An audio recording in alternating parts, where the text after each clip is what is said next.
All the ladies in the room, supporting and leading, all here I presume. Welcome to Watch Mojo, and today we're taking a look at the worst acceptance speeches, performances, and bits across all televised award shows. While some of these might be enjoyably bad, they all live in infamy for a reason.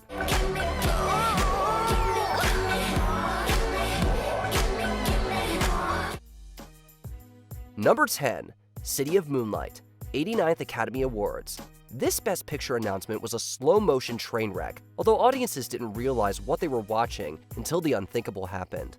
While we sensed something was up as Warren Beatty hesitated to read the winner, all seemed well as the La La Land producers delivered their acceptance speeches. Repression is the enemy of civilization. That was until Fred Berger mentioned they lost.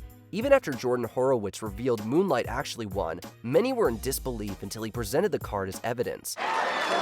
Moonlight, Best Picture.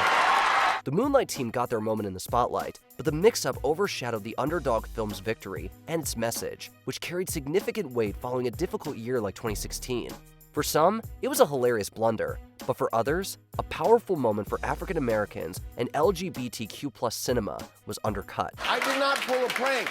If I'd pulled a prank, by the way, I wouldn't have just had the wrong winner's name on the envelope. When they opened it, there would have been like a Bed Bath & Beyond coupon on the envelope. Number 9. Dan Schneider's Lifetime Achievement Blimp, 27th Nickelodeon Kids' Choice Awards. In her memoir, I'm Glad My Mom Died, Jeanette McCurdy opened up about her experiences with the creator, presumably Dan Schneider. In one passage, McCurdy wrote that the creator's most cherished life accomplishment was his Kids' Choice Award blimps. The first ever Nickelodeon Lifetime Achievement Award to a man who has been making all of us laugh for the past 2 decades. Dan Schneider! In 2014, Schneider received Nickelodeon's first Lifetime Achievement Award for his tenor of hits. Surrounded by Nickelodeon alumni, Schneider thanked those who brought him to the stage.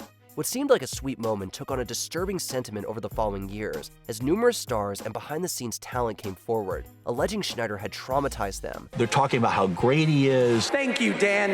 You're an inspiration! Speaking about how key he was to their careers. Although Nickelodeon cut ties with Schneider, this award is a reminder that he was once the network's golden boy, casting a shadow over the childhood of every 90s and 2000s kid. You not only changed all of our lives, you changed kids' TV. Number 8. Angela Bassett did the thing, 76 British Academy Film Awards. To celebrate that year's female nominees, the BAFTAs enlisted Ariana DeBose to commence the ceremony with an empowering ballad to women. While it kind of felt like the British Academy was patting themselves on the back for diversity, the idea wasn't bad. The execution was all wrong though, as DeBose started rapping off names. Georgia, Helene, Blue Jeans, the one. Elena, Maya, the teamwork's grand. Good luck to you, Katie Brand. The rhymes ranged from forced to unbelievably corny, with the internet gravitating towards DeBose's line about Angela Bassett doing the thing. Angela Bassett did the thing. What thing? Nobody seems to know, which sums up this misguided number. Although some defended DeBose's performance, the backlash was so vocal online that she deactivated her Twitter page. DeBose later explained that she recently had walking pneumonia, but even in better health, little could have saved those lyrics or choreography. I really wanted to go and support the folks, and we were trying something new, and what I do is typically high energy, and, you know, hindsight is 20/20. Number 7. Absolutely Nothing, 60th Primetime Emmy Awards. Commemorating the inaugural category for reality TV hosts, all 5 nominees headlined that year's Emmys. 5 sounded like an excessive number to host, but we were curious how Tom, Heidi, Howie, Jeff, and Ryan would open the award show. It's a great opportunity, regardless. Yeah. This is a big night for television, obviously some of the biggest stars in the world. For us, this is an honor. Maybe they could compete against each other in a parody of Survivor, or perform a musical number poking fun at American Idol. Instead, the 5 engaged in a few minutes of inept rambling before confessing they had nothing. And as of this moment, right now, no lie, at 2 minutes into the show on Emmy night, we have absolutely nothing for you. And it's not a joke. This is not a bit. Did George Costanza write this? Probably not, since none of this felt even remotely scripted. It was more like 5 students didn't bother to do their group project.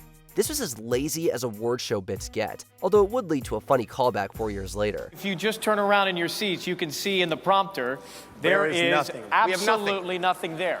We don't have an opening, zero. we have nothing. Can we I- are like on Sarah Palin's bridge to nowhere. Yeah. That's where we are right now. That's where we are. I'm serious. Just- This is not a joke. Number 6. A failed comeback. 24th MTV Video Music Awards. Let's address up front that the public relentlessly kicked Britney Spears when she was down, and the media did her dirty.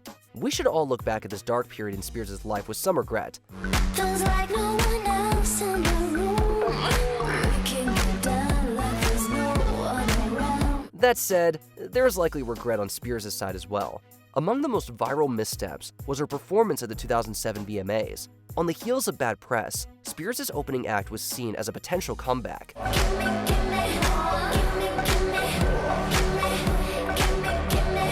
Instead, it provided further fodder for comedians and gossip columnists, as Spears practically sleptwalked through Gimme More, looking uncomfortable to be there.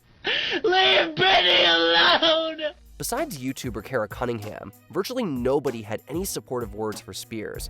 Even if some reviewers were overly harsh, a bad performance is a bad performance, and this was B-A-D bad.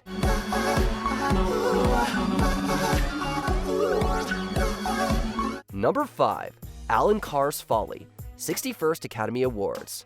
Alan Carr was a producer of stage and screen, best known for producing the film Grease and the Tony Award-winning musical La Cage aux Folles. However, he was also the recipient of the first Razzie for Worst Picture for Can't Stop the Music. So naturally, the Academy asked him to produce the Oscar several years later.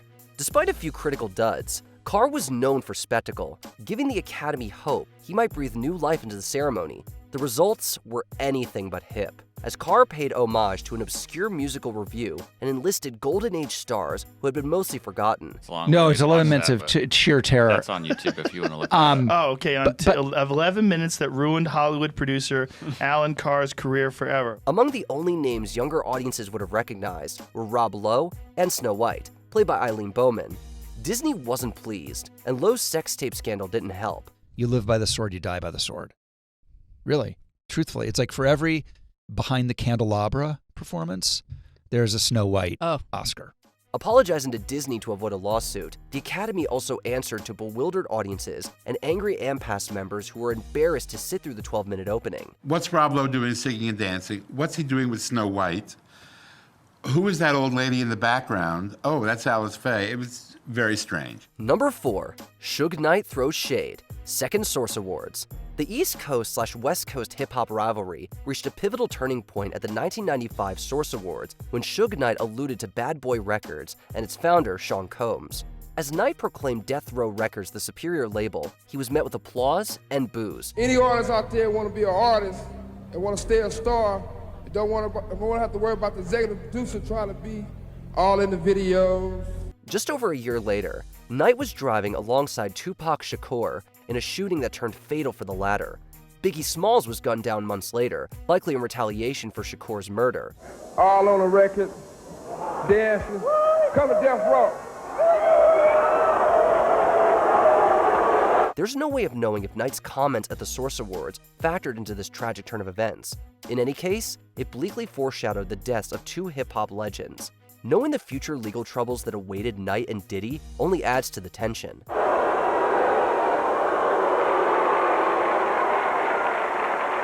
Number 3.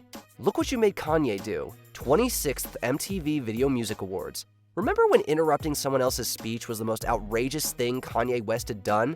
To be fair, it's still up there after all these years. For those who weren't alive when the memes first started dominating social media, let's rewind to 2009. Taylor Swift was a relatively fresh face in the industry, winning Best Female Video at the VMAs. So thank you so much for giving me a chance to win a VMA award. The song was You Belong With Me, but West felt the award belonged with Beyoncé. West didn't hesitate to share his opinion with the world, yanking the mic away. But Beyoncé had one of the best videos of all time. Swift got to finish her speech later thanks to Beyoncé. Since then, Swift has moved on to other hits, and Kanye has moved on to other controversies, but neither may ever shake off this incident. I feel like in some ways like I'm a soldier of culture, and I realize that no one wants that to be my job, and I'll never go on stage again. I'll never sit in an award show again. Number 2, The Slap, 94th Academy Awards. Before 2022, people might have associated The Slap with the NBC miniseries.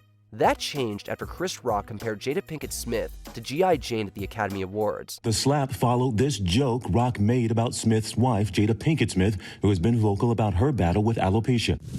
Jada, I love you. G.I. Jane 2, can't wait to see it. Will Smith seemed to take the jab in good humor, making it all the more confusing / jaw-dropping when he walked on stage, slapped Rock across the face, returned to his seat, and cussed the comic out. Keep my wife's name out your mouth! I'm going to. While some found Rock's comment in bad taste given Pinkett Smith's alopecia, many agreed violence wasn't the answer. Piling onto the PR nightmare, Smith ultimately won Best Actor, delivering a long, teary-eyed speech that epitomized the phrase, "sorry not sorry." He'd be seen dancing with his Oscar at the after-party, although AMPAS banned Smith from future ceremonies for a decade. Before we continue, be sure to subscribe to our channel and ring the bell to get notified about our latest videos. You have the option to be notified for occasional videos or all of them. If you're on your phone, make sure you go into your settings and switch on notifications. Number 1. Thank you, Harvey Weinstein. Various. What's the only thing cringier than seeing Harvey Weinstein accept an award? Listening to others praise the former Hollywood mogul in their acceptance speeches. Finally, I'd like to thank Harvey Weinstein. The Punisher, that's his nickname. The Punisher, yes. According to a court study, Weinstein was mentioned 34 times in Oscar acceptance speeches over a 20-year period. That's as many times as God was thanked, with only Steven Spielberg receiving more shout-outs. This doesn't even include all the other award shows where Weinstein was thanked. But nonetheless, if you're choosing sides in the playground before a scrap, I would like to have Harvey Weinstein and Graham King on my side. Following Weinstein's arrest and eventual convictions for years of abuse, these acceptance speeches were tainted, along with the projects and performances attached to them. Some might have reservations about thanking Weinstein knowing what we know now. Given Weinstein's reputation, though, failing to thank him could have potentially damaged someone's career, even with an Oscar. There's a kindly, wonderful, gentle man that we all deeply love. His name is Harvey Weinstein. What do you think is the worst moment in award show history? Let us know in the comments. You know, the show must go on sort of thing, and we'd come, you know, gone down the road for so long. I was just like, I didn't have the heart to back out.